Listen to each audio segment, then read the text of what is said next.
اعتکاف او یو سوال دی باره کې علماء لیکلی دی چې اعتکاف په خپل جماعت کې پکار دی او که سړی د خپلې محلې نه پردۍ محلې ته ځي بلې محلې ته ځي نو دا اعتکاف کېږي که نه کېږي نو علماو لیکلی دي چې اعتکاف په خپله محله کې ډېره بهتره ده چې په خپل مسجد کې د انسان اعتکاف وکړي په هغه مسجد کې چې دی پکې 15 وخته لمونځ کېږي د جمعې لمونځ پکې کېږي نو په هغه جماعت کې دا اعتکاف وکړي او که چېرته داسې نه وه او دا بل جماعت ته لاړې نو بیا دې کلیوالو باندې کوم سنت مؤکده دا کم اعتکاف دی نو دا ټولې محلې والا بیا ګناهګار دي لہذا خپل محله کې خپل جماعت کې خپل مسجد کې اعتکاف پکار دی او اعتکاف په 3 قسمونه باندې دی اعتکاف واجبه چې کوم واجب دی د انسان نظر په ځان باندې ومني دا واجب کیږي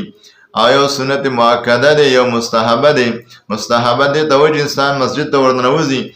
او دا نیت د اعتکاف وکړي چې د جماعت کې څو پورې زه اوسېږم که ګنټۍ او که نیمه ګنټۍ نو زما په نیت د اعتکاف باندې به د مسجد کې یم نو لہذا هر مسلمان لره پکار دی چې په خپله محله کې اعتکاف وکړي او اعتکاف او د شلم رمضان د مازدیګر د نور د پرېوتلو نه مخکې هغه ځای ته ورشي چې کوم ځای کې معتکف اعتکاف کوي چې شلم اوره شوله د سعودي په حساب باندې لکه شلم تاریخ شو نو په شلم تاریخ د مازدیګر نه وروسته او د نور پرېوتلو نه مخکې مطلب روژه ماتې دا په مسجد کې چې کوم